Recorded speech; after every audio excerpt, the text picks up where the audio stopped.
Cordial y afectuoso saludo a quienes se conectan con la señal de televisión de CTV Barranquilla y su programa El Termómetro. Como siempre, es un verdadero placer estar con ustedes para analizar los grandes temas de la actualidad informativa local, regional, nacional e internacional. Hoy con un invitado muy especial, retomando estas actividades de análisis de coyuntura en nuestro contexto nacional. Muchos temas han suscitado amplísimos debates en la agenda, principalmente por el descenso en la popularidad del presidente de la República, Gustavo Petro Urrego, y por ese anuncio en el que ha dicho que hay un golpe de Estado en marcha. Si bien esta tesis ya la había ventilado en el 2023, ha ocurrido algo que no deja de llamar la atención de los analistas nacionales e internacionales, y es la denuncia de una persecución por parte de la Fiscalía General de la Nación.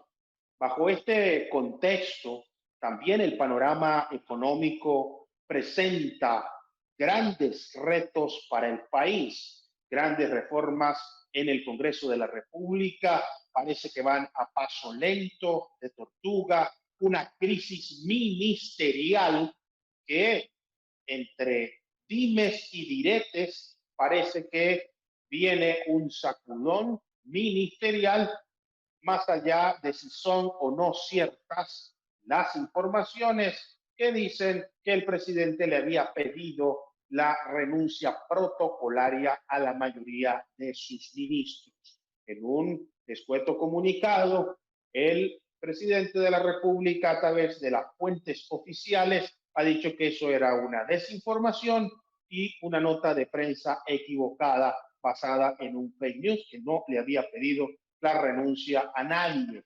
En efecto, hasta el día de hoy, salvo la renuncia de el director de la Superintendencia de Salud, que fue aceptada, Ulay Beltrán, no han ocurrido mayores renuncias. Sin embargo, hay que destacar la renuncia también del director de Planeación Nacional. Para analizar toda esta tormenta informativa, hoy nos acompaña un invitado de lujo, el doctor Luigi Echeverri.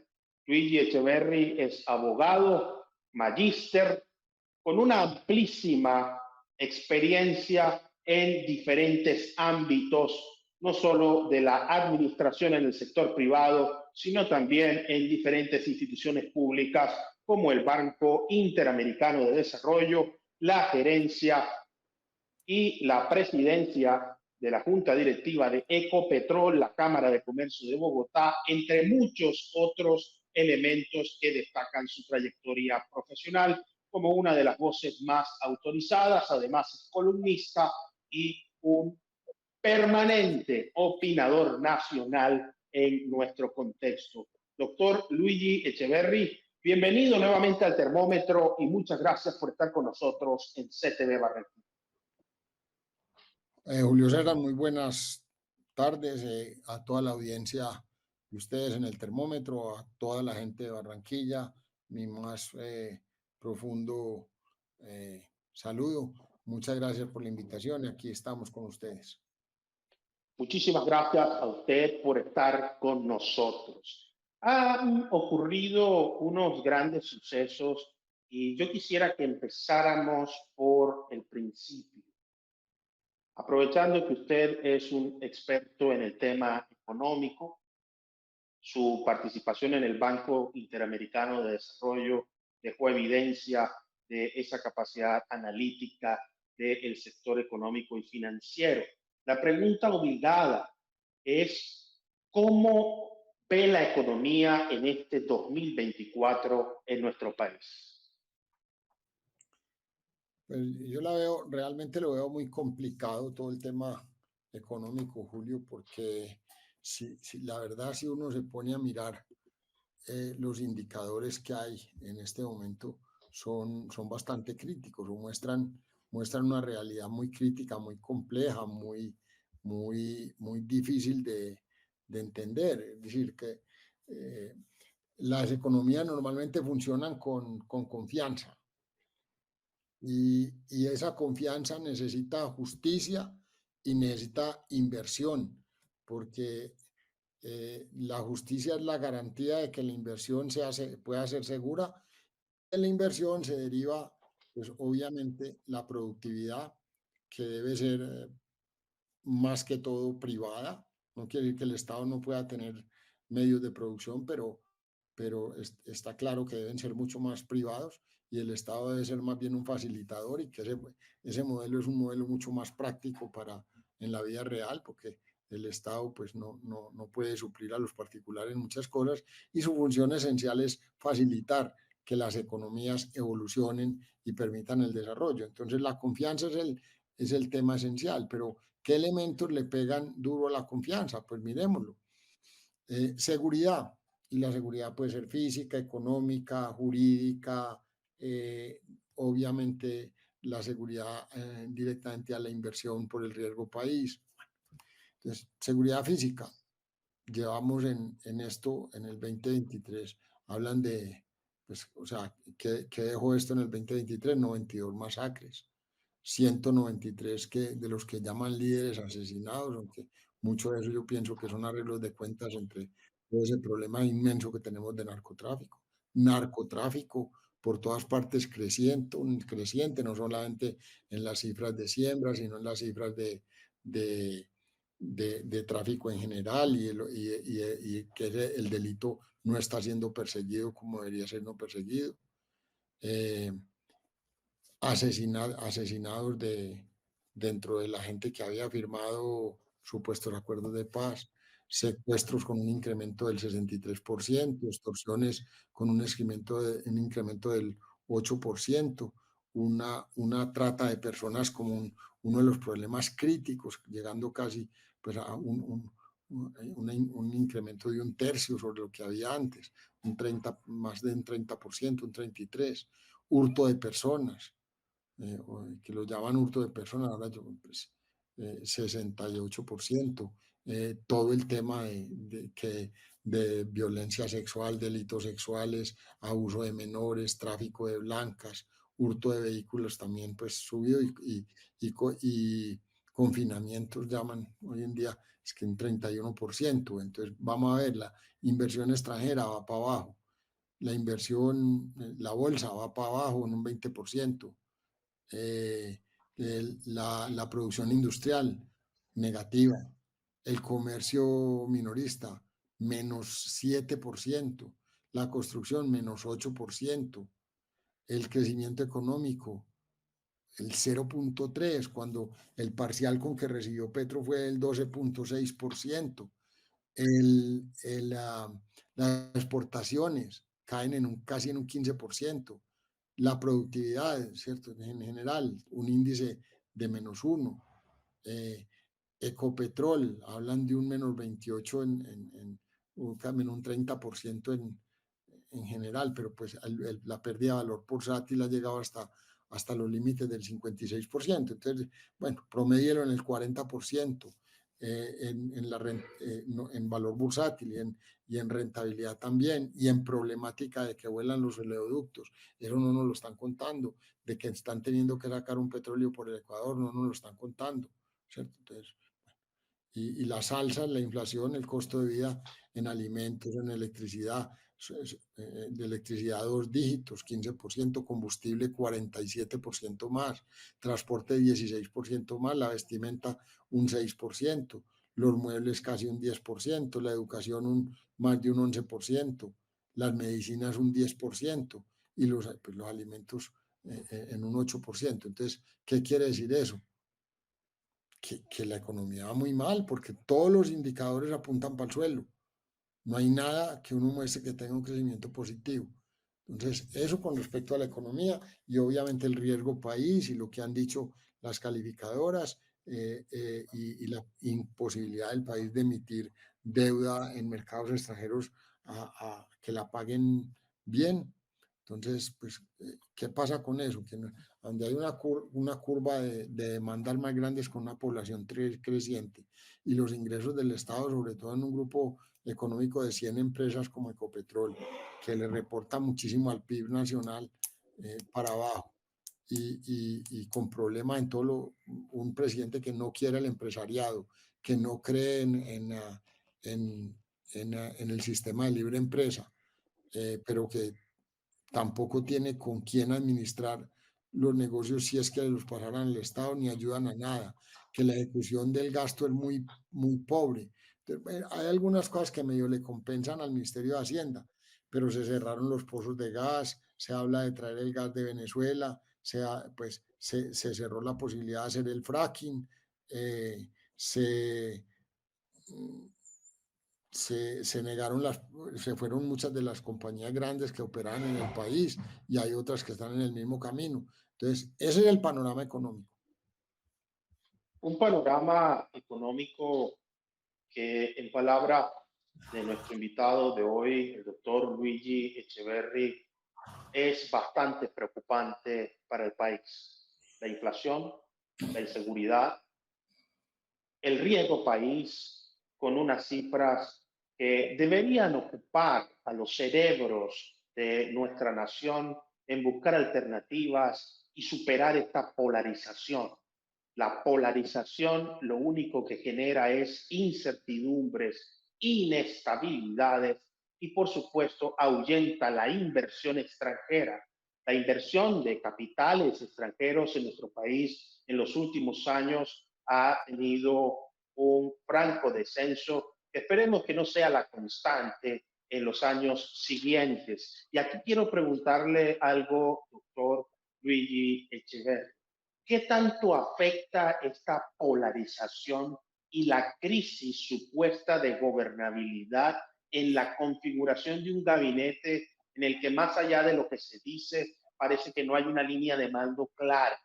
Cada uno está salvando su propia posición y responsabilizando a los demás de los errores y de las equivocaciones, pero no existe una aparente cohesión en el equipo de trabajo. Y si la gobernanza está mal, lo que uno puede esperar es que la legitimidad, el nivel de aprobación, como en efecto está ocurriendo, salvo de que algunos estudios han intentado demostrar que la imagen del presidente se está recuperando. ¿Cómo observa usted esto, ese nivel de la polarización, considerando que una función constitucional del mandatario, del presidente de la República, es unir a los colombianos? Esta es una sociedad acostumbrada a ese bipartidismo antiguo, a esa separación. Nunca podríamos hablar de unidad. Resumo la pregunta con el comentario que lleva implícito en qué tanto afecta la polarización y la crisis de gobernabilidad asociada al sistema económico en lo que estamos viendo los colombianos. Muy bien, es una pregunta muy completa y nos lleva a analizar todo un espectro en general. Ya vimos la parte económica de los datos que hay actualmente, pero también es que en la economía hay una variable que es crítica que se llama el costo de oportunidad. ¿Y cuál es el costo de oportunidad que está pagando Colombia en este momento por tener las cosas mal manejadas y por no tener una buena proyección de futuro? Es infinito. Barranquilla lo acaba de vivir. ¿Cuánto le iba a entrar a Barranquilla por los Juegos Panamericanos? Eso produce plata, pero además produce inspiración para la juventud, sanidad, pone a Barranquilla en el tablero de todo el hemisferio, en un lugar fundamental, ya que es una ciudad que al sur de Atlanta y de Miami yo creo que es una de las ciudades con más posibilidades de desarrollo y de atracción, de ser un polo, de ser un hub regional y global, estar al lado del Canal de Panamá, estar al lado de la Bahía de Cartagena, estar al lado de toda la Sierra y de Santa Marta, representar, digamos, que el polo de desarrollo del Caribe que podía estar supliendo muchas cosas que China y la India no pueden suplir hoy a mercados tan importantes como como todo nuestro hemisferio y a otras partes del mundo. Entonces el costo de oportunidad es tremendo, es gigantesco. por cualquier mal decisión que se tome. Ahora, polarización extrema es crítica, es grave. Nosotros después, o sea, en el reporte de Eldeman Report del 23, después de la Argentina, seguíamos nosotros en polarización extrema. Después está los Estados Unidos, está España, está Sudáfrica, está Suecia. ¿Qué es lo que pasa con la polarización extrema? Que más o menos lo que esto quiere decir es que los bandos están ideológicamente enfrentados y atrincherados el uno contra el otro, es decir, que no hay una posibilidad a la vista de que se puedan solucionar las cosas con mesura, con diálogo, con la búsqueda de esa unidad de la que habla muy claramente Julio César, que era que es lo que se supone que las democracias tienen. O sea, dentro de la democracia puede haber disenso, pero lo que no puede haber es polarización ideológica, porque entonces se fracasan los principios democráticos y vemos que hay un problema terrible en lo partidista, en lo ideológico, en la ejecución de la política y también en el tema del liderazgo. Entonces, vamos por partes.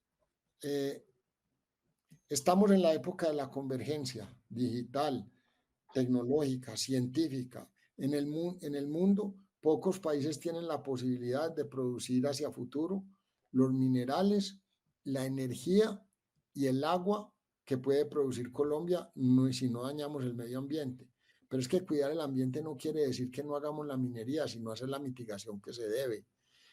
No quiere decir que paremos de explotar el petróleo, no, sino que lo explotemos para que esos recursos nos dejen capacitar la gente, nos dejen crear más empresas y nos dejen que en el futuro migremos a una sociedad del conocimiento con nuevas tecnologías, como es, por ejemplo, el proceso de ir de los fósiles al gas, al hidrógeno, a nuevas ciencias, a nuevas formas de generar combustibles sintéticos y otras formas de utilizar la energía que la tenemos y seguir generando energía hídrica, tener un manejo adecuado de las aguas. Todo eso deberían ser propósitos de unidad nacional, como tú los llamas, y el presidente lo que tenía que hacer era simplemente ser el mayordomo, el administrador de esa unidad nacional, tratando de que todo fuera en pro del desarrollo del país. Pero cuando a eso le inyectamos ideología y fuera de eso, ideología completamente confrontada, tratando de todo convertirlo en un problema de derecha e izquierda y no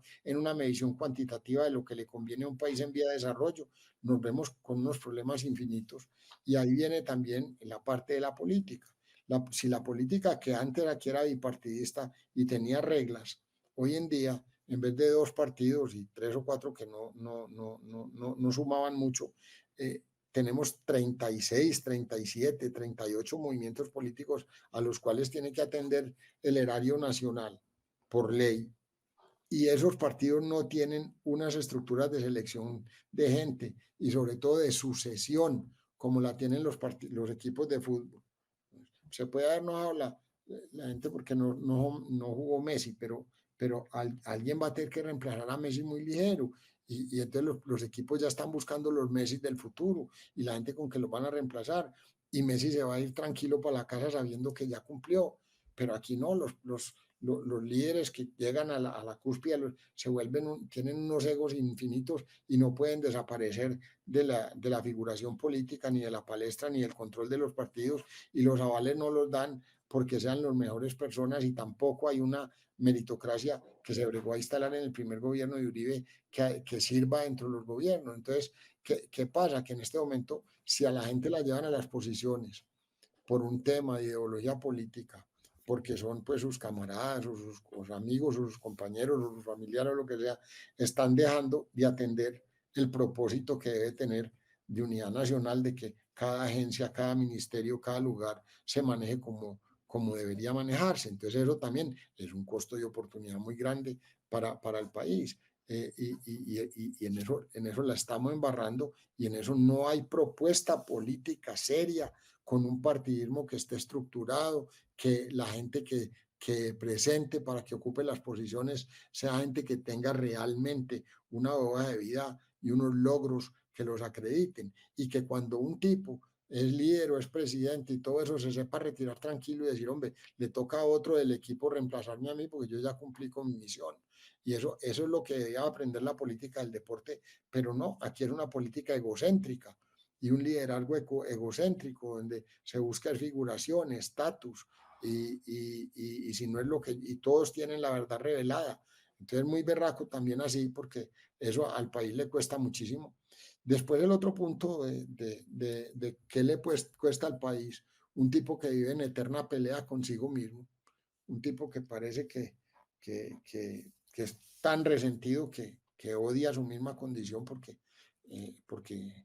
porque lo que está tratando es de aplicarle al país la teoría del caos y un tipo que favorece la delincuencia en vez de la juventud, la lectura, el cultivar el ser humano en la parte intelectual, en la parte científica, y que sea un país que esté buscando cada vez más estar a la vanguardia de lo que esté pasando en el mundo del cambio, pero el cambio tecnológico, porque es que los cambios de verdad no son cambios filosóficos, aunque mucha gente argumente eso. Los cambios reales que han habido en el mundo, todos están apalancados en tecnología desde siempre, desde que salimos de la caverna, desde que descubrimos el fuego y después lo más grande, todos los cambios que favorecen lo que estamos viviendo hoy en la convergencia tecnológica en estos últimos 30 años, que hemos cambiado mucho más que en 6.000 años, se fundamentan en, digamos, en los cambios que hizo Ptolomeo II en Alejandría al juntar un montón de científicos buenos a que se pusieran a desarrollar la matemática, la física, el conocimiento filosófico, muchas otras cosas en favor del progreso. Pero eso termina en una unidad nacional positiva, pero lo otro es una pelea de perros y gatos continua que no tiene sentido entre una gente que parece que no tiene un propósito como si no quisieran el país. Eso es lo que yo veo. La unidad nacional es un mandato constitucional, sin duda, y esperemos que nuestro país tenga la suficiente capacidad de cohesionar los liderazgos. Y es que la unidad no necesariamente hace alusión al pensamiento único. Lo que fortalece a las democracias y a las naciones del mundo es la diversidad, la pluralidad, el disenso, el debate, el análisis y la crítica. También la oposición. La oposición es un factor clave en las democracias. Sin oposición no existe la capacidad de controvertir, de aportar una visión diferente. Y aquí quiero hacerle la pregunta obligada en toda democracia. ¿Cómo está la oposición en Colombia? Callada, como dice la canción de Shakira, ciega, sorda y muda, con un rol detrás de bambalinas, poco propositiva, permanentemente resistente. ¿Cuál ha sido el papel de los diferentes actores? Porque lo que vemos en este momento es que no hay una oposición unificada, sino diferentes grupos, la misma polarización dentro de la oposición. ¿Y cuál ha sido el rol de estos partidos que no comulgan con las ideas del actual presidente de los colombianos, Gustavo Petro Urrego? Es que el problema es que aquí lo que están tratando de hacer, o sea, yo llevo a la oposición tan mal como al oficialismo por una razón muy sencilla, porque es que no están de este gobierno. Es una política contraria a la democracia, aunque con demagogia, dialéctica populista y todo un discurso inverso nos traten de convencer de lo contrario. Yo veo, primero que todo, que es el gobierno lo agarraron unos tipos para quienes el gobierno y el Estado han sido ilegítimos toda la vida y están encartados con eso, porque ahora les toca manejar lo que ellos decían que era ilegítimo. Entonces, ¿cómo manejan eso? Se montaron en un bicho que no saben pilotear, que es el Estado democrático dentro de que yo no sé cómo funciona. O sea, se habla de que la oposición es muy importante, depende en qué. O sea, yo no creo que en las cosas donde debe haber unidad nacional, en las cosas que pertenecen al interés general, al bien común, al sentido común, a la democracia, a las libertades y a las garantías sociales, a la independencia de poderes, a la cohesión social, a la equidad, a la creación de emprendimiento, a la transparencia en la gestión pública. Yo creo que ahí no se necesita oposición, no se necesita. O sea, ¿para qué? Si en eso teníamos que estar de acuerdo todos. Esos son los temas de unidad que el doctor Julio César muy inteligentemente nos presenta. Ahora, la oposición cuando hay en el gobierno una gente que quiere una teoría del caos para acabar con el sistema, ¿por qué? Porque democráticamente ganaron una lucha que ellos tenían en la cual siempre la premisa era que el Estado era ilegítimo. Entonces, de lo ilegítimo no pueden hacer nada legal. Entonces, esta gente está gobernando en favor de la delincuencia y de la ilegalidad desde un Estado que se supone legítimo. Juraron defender una constitución, pero están haciendo cosas que son delictivas o que van en contra de la constitución, y por eso es que hay en este momento un descontento y hay gente que está pidiendo la renuncia del presidente de la República y hay gente que está pidiendo la destitución del presidente de la República, o hay gente que está pidiendo que lo declaren indigno. A Marco Fidel Suárez pues lo echaron por indigno, o pues le tocó renunciar porque le hicieron un juicio político porque había tenido que vender el sueldo para poder comprar el vestido para ir allá a alternar con los señores del Parlamento. Esas cosas son graves, Julio, porque yo no veo una cancha nivelada, no veo ni un tablero de ajedrez donde las distintas posiciones, la diversidad, la pluralidad, el disenso, el análisis y la crítica constructiva puedan facilitarle a la oposición un trabajo sano sin que haya unas posiciones completas, diametralmente opuestas con respecto a todo esto que yo le digo: institucionalidad, funcionamiento del Estado, ser riguroso con la economía, de manejarla, hacer cumplir la ley como se debe cumplir, que todos los ciudadanos sean iguales ante la ley y no darle prebendas a los delincuentes, manejar un Estado como se debe manejar un Estado, que hoy en día eso se sabe. Entonces, eso es lo que es el problema que yo veo de la oposición. Y después que las cosas se personalizan y resulta que las cosas no se deben personalizar. Ahí está el factor clave. El rol de una oposición propositiva que sea capaz de denunciar las irregularidades, la mala praxis o el gobierno ineficaz, articulada con la visión de unidad, es lo que muestra un Estado evolutivo en una democracia. Si la democracia parte del principio del respeto, la tolerancia y la consideración hacia la diferencia, y no se traduce en una dictadura de las mayorías en las que los sectores minoritarios viven al margen o excluidos de las grandes decisiones, sin duda una sociedad puede avanzar hacia el cumplimiento de los fines del Estado social de derecho. En nuestro país todavía hay grandes retos en esta materia y no vamos a entrar a analizar ahora por cuestiones de tiempo y le vamos a dar prioridad a otros temas cuál ha sido el tratamiento a las minorías. Pero lo cierto es que muchas veces se confunde el rol de ser partido de gobierno, de ser partido independiente y de ser partido de oposición. Pareciera que cuando se es opositor se cuestiona, se critica y nada sirve, pero cuando se gobierna, entonces aquello que se cuestionaba, que se criticaba, ya deja de ser malo. Todo porque hay un proceso de adaptación en la toma de decisiones y en el ejercicio del poder que nos busca, como muy bien nos está diciendo el doctor Luis Echeverry, el bien común y la satisfacción de necesidades. En este momento sube la temperatura en el termómetro.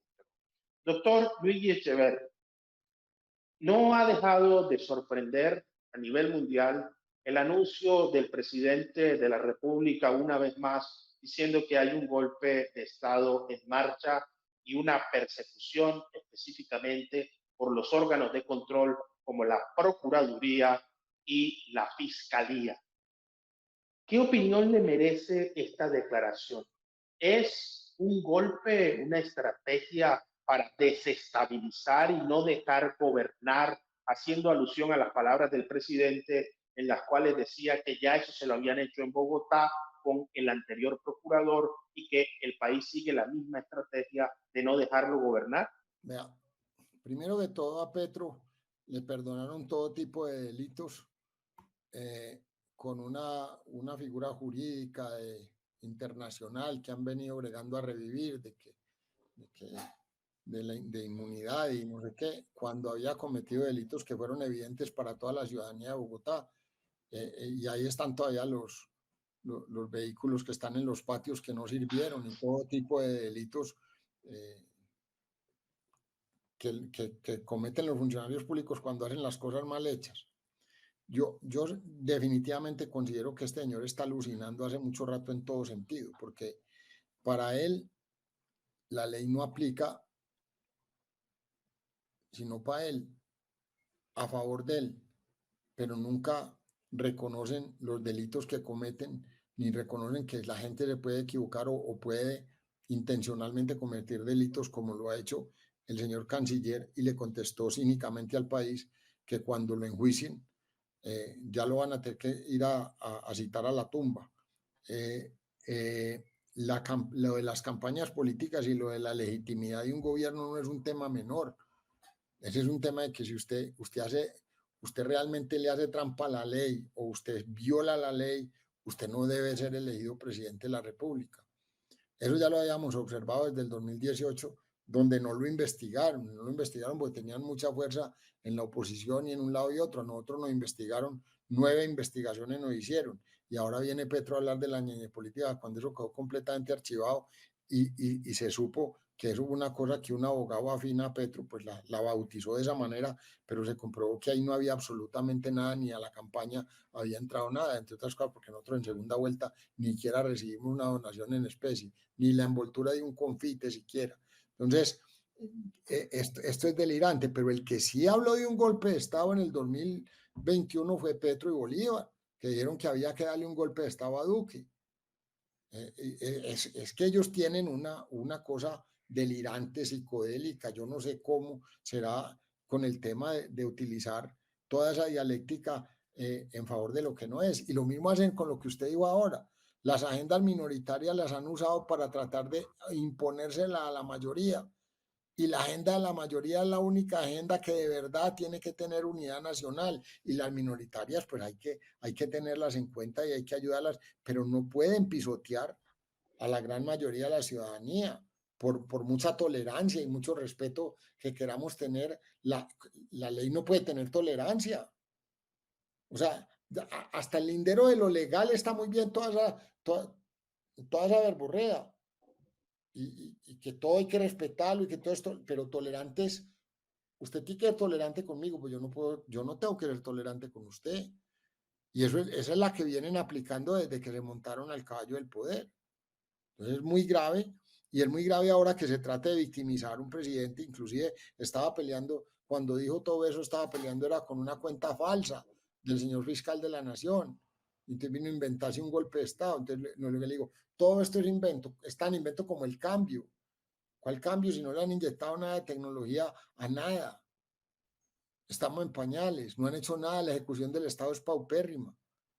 Entonces, yo lo que sí quiero decir muy claramente es que esa es la posición del terrorismo y es lo que no hemos querido entender en el mundo. Pero es que el terrorismo del Oriente Medio tiene un fundamento religioso, creencial, de convicción. El de aquí es por plata y por droga y por narcotráfico. Es que a esta sociedad le pasó lo mismo que le pasa al adicto. Está narcotizada y por eso la corrupción y por eso la política como funciona y por eso todo lo mal que estamos.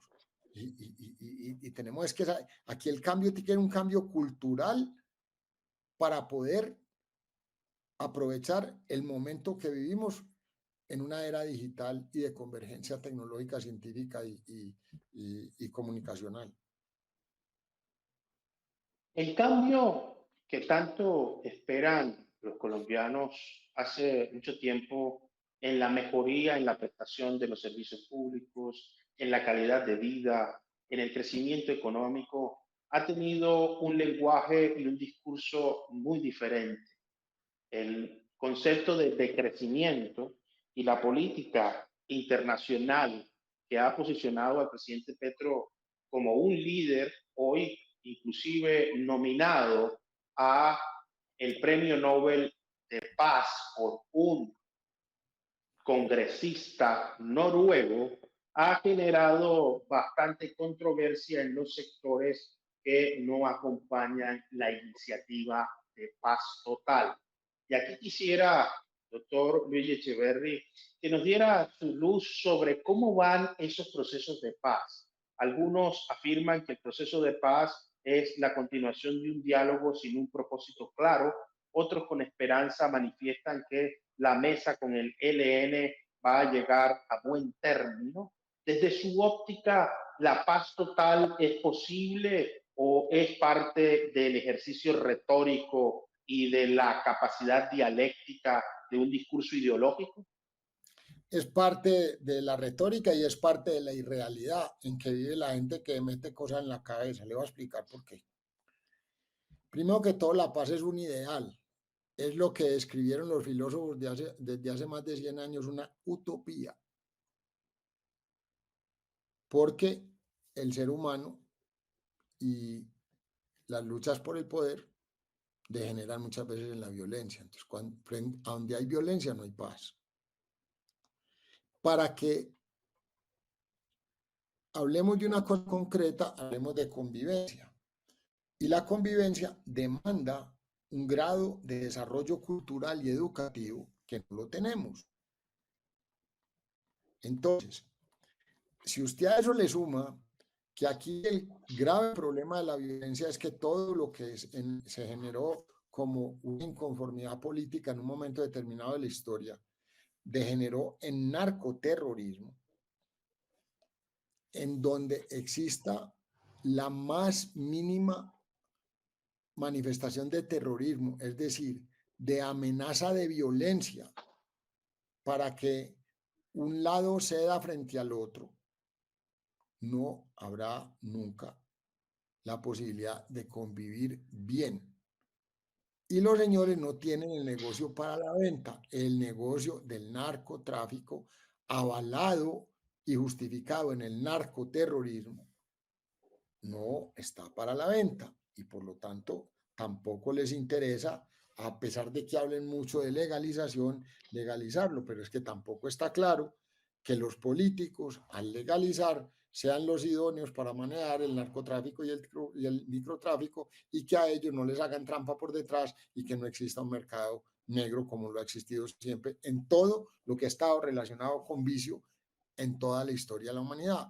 Y tan mala es una droga como el alcohol, como lo es el tabaco, son todos malos, pero los que influencian la mente de las personas. La utilización de drogas, de donde 5 personas que prueban los alcalinos vuelven vuelven 2 a la vida normal y hay 3 que se pierden. Eso es estadística fuerte, sólida. Eso no podemos hablar de paz y mucho menos de paz total. Y mucho menos podemos hablar de paz con gente que no se arrepiente de haber secuestrado, haber violado, porque no han pasado por un proceso de adaptación ni siquiera ni psicológica, ni psíquica, ni psiquiátrica, ni fisiológica, ni de ningún tipo a la vida en sociedad, porque han vivido es como animales en el monte, con la ley de ellos, violando muchachitos, muchachitas, haciendo abortar mujeres, haciendo asesinar niños a otros niños, haciendo combatir a los muchachitos. Todas esas atrocidades, secuestro de niños de las familias campesinas, los llevan, acaban con eso. ¿Cómo va a haber paz en un lugar donde no partamos de educar a esa gente y ayudarle a que tenga una vida digna, sino que es reclutamiento por un lado para poderlos combatir y reclutamiento ilegal por el otro lado que se llama secuestro para poder tener combatientes contra un Estado que consideran ilegítimo? Entonces, esto es una contradicción de un tamaño y la gente se come ese cuento. Y además ellos fabrican una dialéctica y lo explican de una manera y la otra. Y hay gente tan ingenua o llena de resentimientos, obviamente por toda la violencia que hemos tenido, que cree en eso. No, señor, no es así. La paz total es la mega utopía. Si la paz de Santos es una utopía y la de Pastrana es una utopía, esta es la mega utopía. Y yo no sé por qué aquí el único que no le dio por negociar con los delincuentes fue a Duque. Pero todo les ha dado por negociar con los delincuentes. Eso no funciona. Mire, a Uribe le funcionó parcialmente, sí. Reincorporaron un montón de gente a la sociedad, pero los capos los tuvieron que acabar mandando para Estados Unidos. Porque al único que le tenían miedo era una cárcel en los Estados Unidos. Aquí sabían que la justicia la compraban o la organizaban o alguna cosa pasaba, o le hacían cárceles especiales o lo que fuera. Entonces, hasta que el país no salga de esa estupidez de pensar que aquí todo se soluciona es haciendo negociaciones de paz. No, aquí todo se soluciona cumpliendo con la ley, comportándonos, cuando entendamos varias cosas. Primero, que libertad no es libertinaje, que cada que hay libertinaje le estamos coartando la libertad a los demás. Segundo, que todo derecho tiene que estar precedido de una obligación. Si usted no cumple primero las obligaciones, no tiene derechos, ¿cierto? Y tercero, que hay que respetar la ley. Y la ley tiene para todo el mundo, tiene que ser igual, pero aquí la justicia se le quitaron la venda en los ojos porque está ideologizada. La espada la tiene torcida porque al único que joden era el que robe una gallina, pero el que secuestre a alguien, cuando lo van a meter a la cárcel? No están en el Parlamento, pues. Ese es el ejemplo que le damos a la juventud. Y el equilibrio de la justicia también lo estamos perdiendo. En este momento la pregunta para la justicia es, ¿van a dejar dañar la democracia? Es que estamos en manos de las cortes y a las cortes les tienen una justicia especial a la medida de las necesidades de los delincuentes, como es la JEP. Estamos mal. Varios elementos en este contexto y en este marco de la paz total requieren un análisis profundo ya de la agenda internacional. Ya tocamos el tema económico a nivel nacional, pero valiéndonos de este debate que se dio recientemente en Davos entre dos modelos económicos que además pareciera que se han personalizado las discusiones entre Javier Milei y Gustavo Petro. Un presidente de Argentina dijo en Davos que el liberalismo era el modelo ideal y reconociéndose el mismo como se ha autodenominado el primer presidente libertario del mundo, reforzó la idea del capitalismo. Por otro lado, el presidente de los colombianos hablaba de la necesidad de proteger el Amazonas, tener un tratamiento amigable con el medio ambiente y evitar la producción de hidrocarburos. Bajo esta discusión, el presidente de Argentina, Javier Milei, en una entrevista que causó mucho ruido, llamó comunista y delincuente que está hundiendo a Colombia al presidente de los colombianos. Ese ejercicio que trasciende de lo ideológico a lo personal le hace bien al debate, más allá de si un modelo es mejor que otro, y desde su perspectiva, ¿qué podemos analizar de todo este debate que puso a los dos presidentes latinoamericanos en el foco de Davos? Vea, yo en lo único que no creo en la vida es en la berraca cobardía. Y por eso lo de Davos a mí me ha sabido a huevo toda la vida.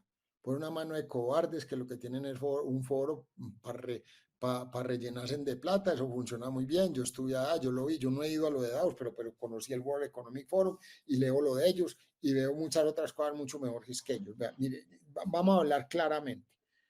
El hombre debe ser libre. Libertad, no libertinaje.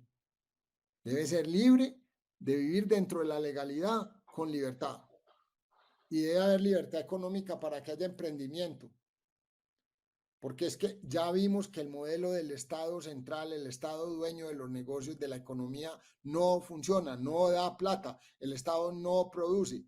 El Estado vive de los impuestos que nosotros pagamos, de los contribuyentes. y algunos otros ingresos de alguna empresa o algunos negocios que le pertenecen al Estado, que está bien que le pertenezcan, pero no necesariamente tiene que ser todo ni un extremo ni el otro, pero el Estado está es para facilitar nuevamente. Entonces, todo eso es una retórica mm, con la cual bregan a polarizar más.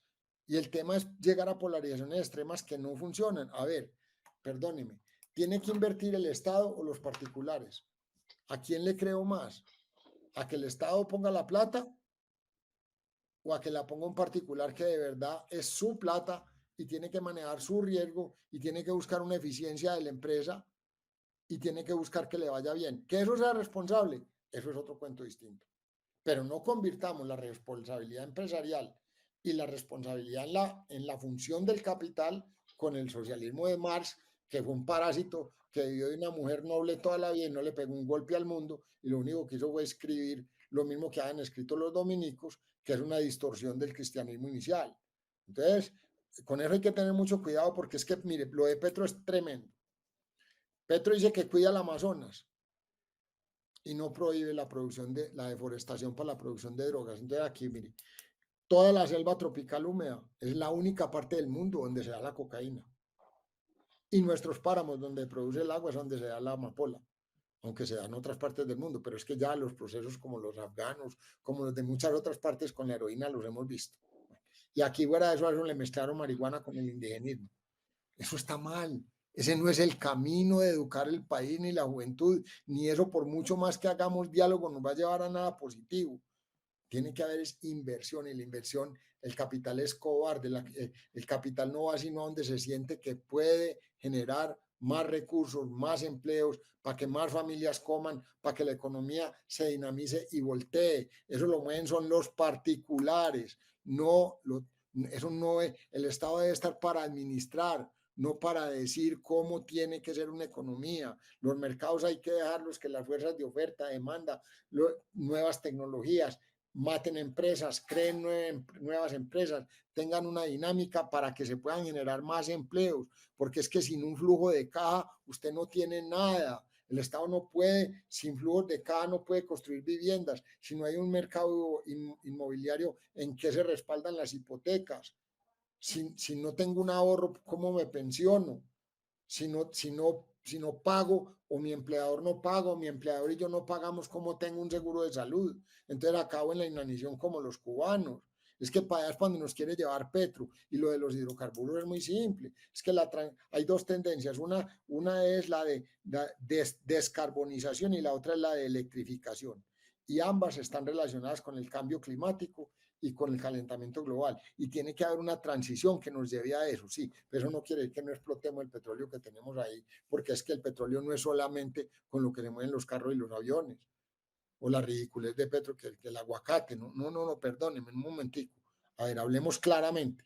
Nosotros tenemos que, este país lo que le dieron las fuerzas tectónicas que lo construyeron, fueron minerales debajo de la tierra y hasta que no los aprovechemos bien aprovechados, no vamos a tener con qué pagar el gap entre una sociedad demandante y un Estado que todos los días produce menos plata, porque ahí es donde se financia el Estado y ahí es donde tiene que estar la diferencia de cuál es el porcentaje de deuda sobre el PIB que aguanta un Estado y el que no aguanta. Entonces, si no aguanta más deuda y no tiene cómo, entonces todo el resto es carreta porque no va a haber inversión y el Estado no va a tener con qué invertir. Es que no todos podemos ser funcionarios públicos porque entonces nos toca vivir con menos de $100 al mes como en Cuba, en Venezuela, en Nicaragua y eso no es lo que quiere Colombia. Este país es libre por naturaleza, pues tan libre que existen los revolucionarios, pero después vienen y ya es un tema de poder para mí. Yo soy el poderoso, yo soy el que cambio, yo soy el que digo cómo es. Entonces hemos terminado prácticamente en un neo-narco-estalinismo, que es lo que nos están bregando a aplicar con una teoría del caos en el Estado. Entonces vienen ahí, no, es que yo voy a ser el salvador del mundo. ¿Y quién promovió a Petro para el Premio Nobel de la Paz?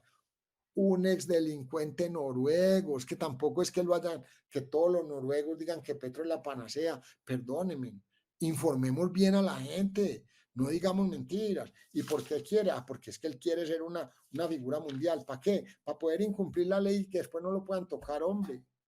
Es que son guerrilleros. Cuando usted transgrede la barrera de la criminalidad usted no vuelve, a no ser que usted pase por un tratamiento, por una adecuación. Son muy poquitos los que han vuelto y los que se han dado cuenta que de verdad se deben acomodar a una democracia, pero tampoco podemos entender que nuestra democracia es completamente sana porque ha sido más anárquica que otra cosa. Entonces lo que debemos es tratar entre todos de perfeccionar lo mejor que se pueda la democracia, pero con parámetros modernos, no con estas discusiones y con estas posiciones de que si todo tiene que ser tolerante, todo tiene que ser diálogo, todo tiene que ser respeto. No, primero obedezca la ley y después hablamos lo que quiera.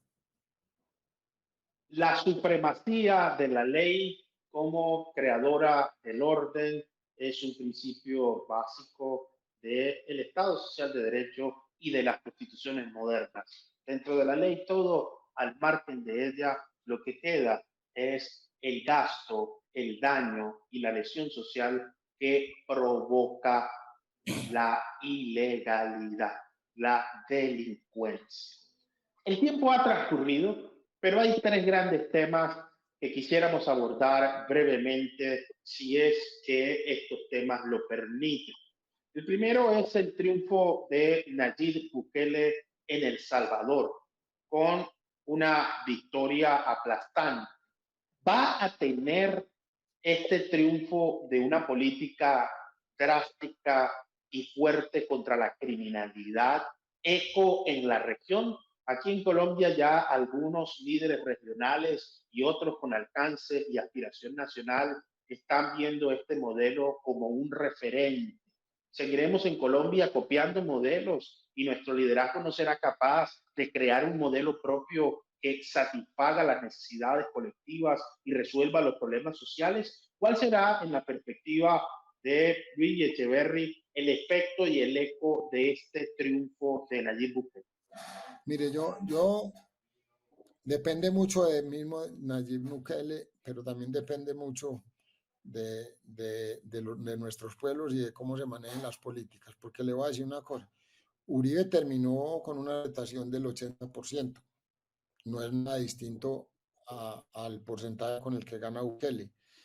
El mensaje no es Uribe ni Bukele, el mensaje es el pueblo se sintió seguro, el pueblo tuvo esperanza, el pueblo vio que les daban problemas básicos mentales de supervivencia y la respuesta es sí.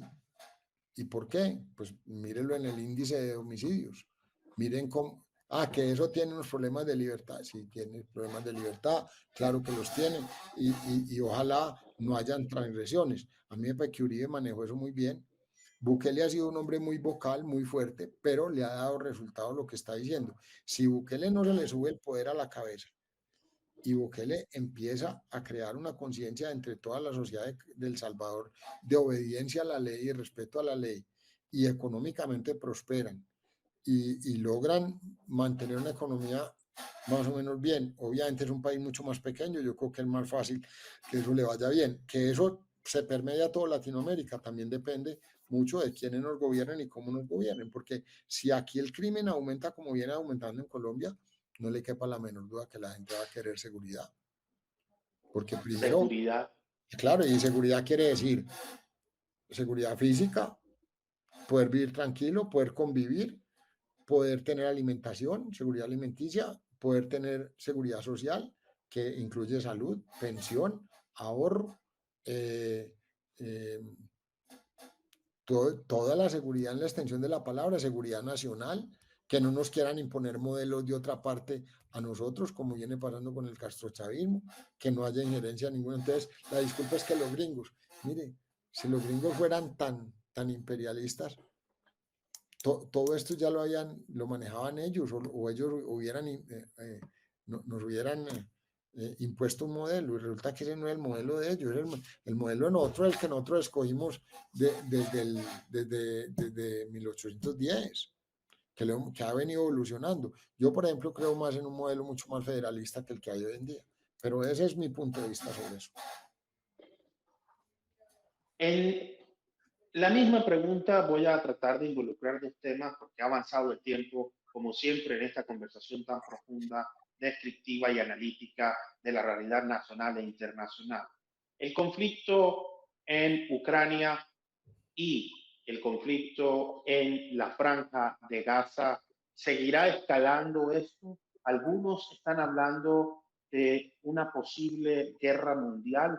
¿Es esto posible? ¿Y está conectado eso entonces con las elecciones en los Estados Unidos?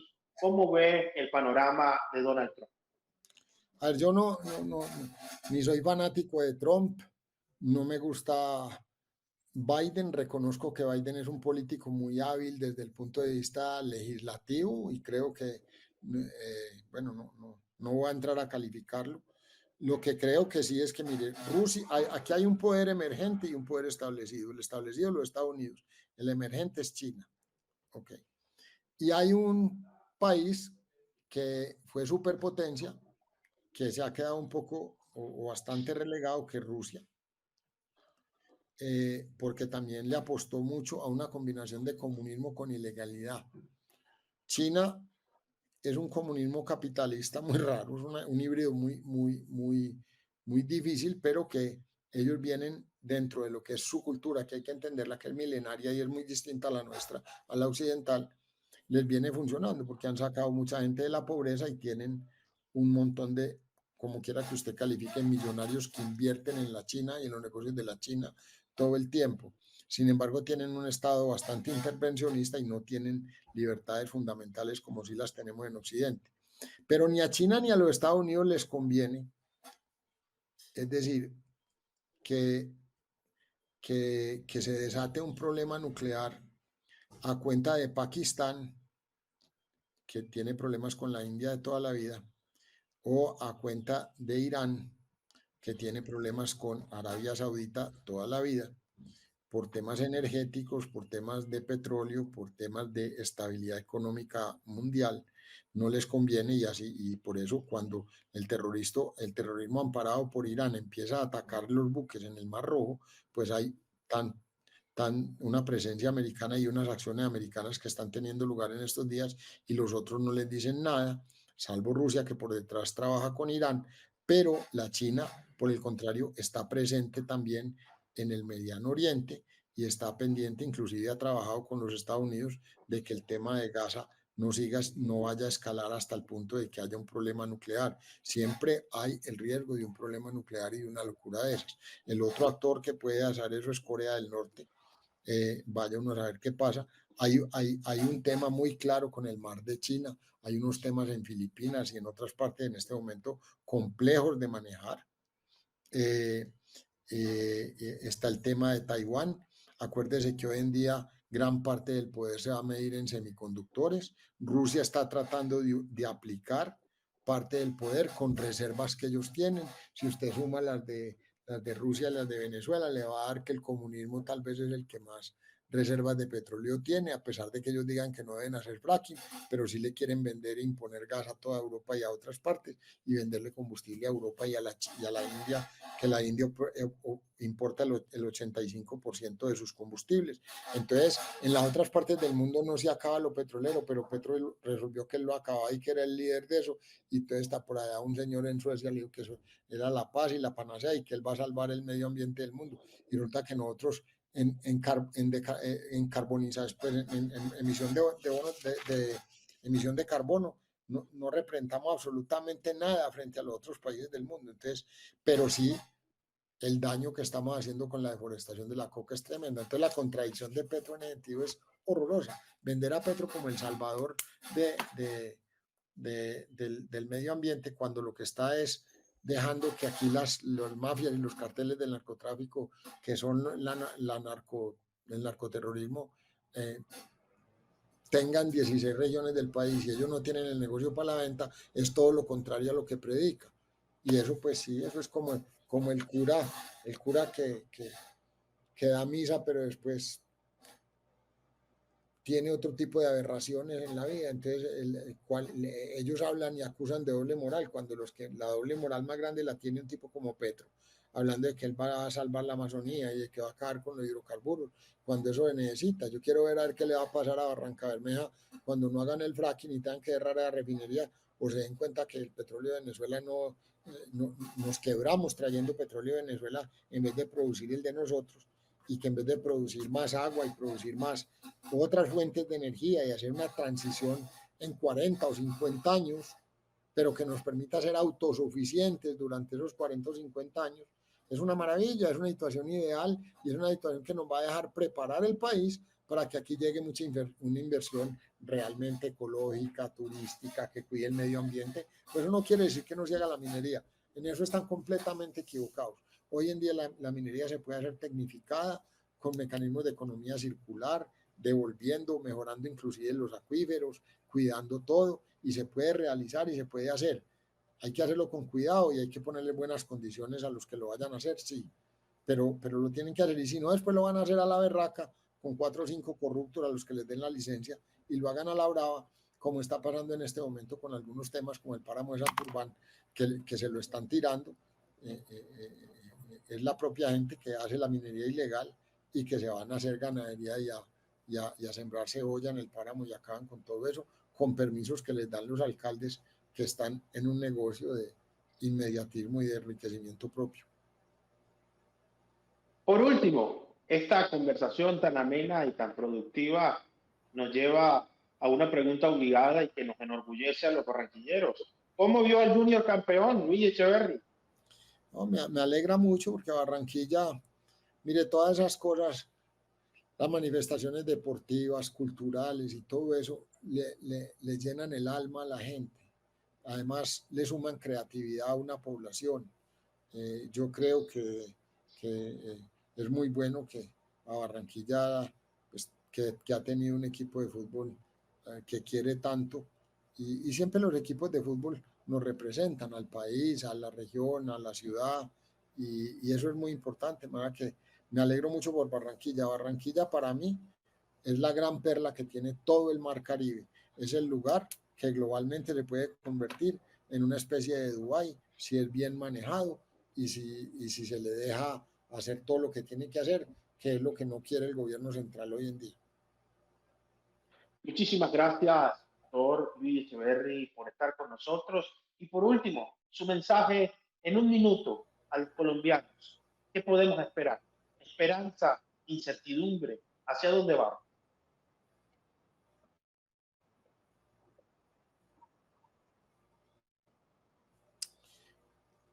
Julio César, el país tiene las oportunidades más grandes del mundo y la región de ustedes tiene las oportunidades más grandes del mundo, pero vamos a tener que rectificar el tema de cómo estamos eligiendo los gobernantes. Si no hay continuidad, no hay nada, y la continuidad no puede ser a partir del odio, el resentimiento y el desconocimiento, la ignorancia y la ineptitud que están demostrando en este momento. Muchísimas gracias, doctor Luis Echeverry, por estar con nosotros hoy en el termómetro por CTV Barranquilla. Muchas gracias. Lo hemos visto. El panorama económico nacional plantea grandes desafíos, retos que requieren superar la polarización, avanzar en una iniciativa que reconozca la posición de cada uno y que le permita a los diferentes actores y sectores de la economía y de la sociedad participar en la toma de decisiones. La toma de decisiones y el gobierno articulado con las fortalezas, los recursos y la buena administración del talento pueden sacar a este país adelante. A nivel internacional, un contexto bastante preocupante con conflictos que parecen no tener voluntad ni iniciativa para encontrar soluciones que beneficien al mundo. La crisis de liderazgo no es solo colombiana, es una crisis a escala global. Líderes que entiendan el contexto y sean capaces de ofrecer soluciones, los está reclamando la sociedad misma, pero al mismo tiempo los propone, los produce, y esperemos que de cara a lo que viene aparezcan esos nuevos liderazgos capaces de unir, de vincular, de integrar y de garantizar la prosperidad, el crecimiento y la mejora en la calidad de vida. Porque este hermoso planeta merece una vida de acuerdo a la riqueza y a la belleza que nos ha dado la misma naturaleza. No olvidemos nunca esto. No existe yo sin nosotros. Lo mejor de todos para ti y lo mejor de ti para todos. Muchísimas gracias por estar con nosotros en el termómetro por CTV Barranquilla. Nos estamos viendo en todas partes.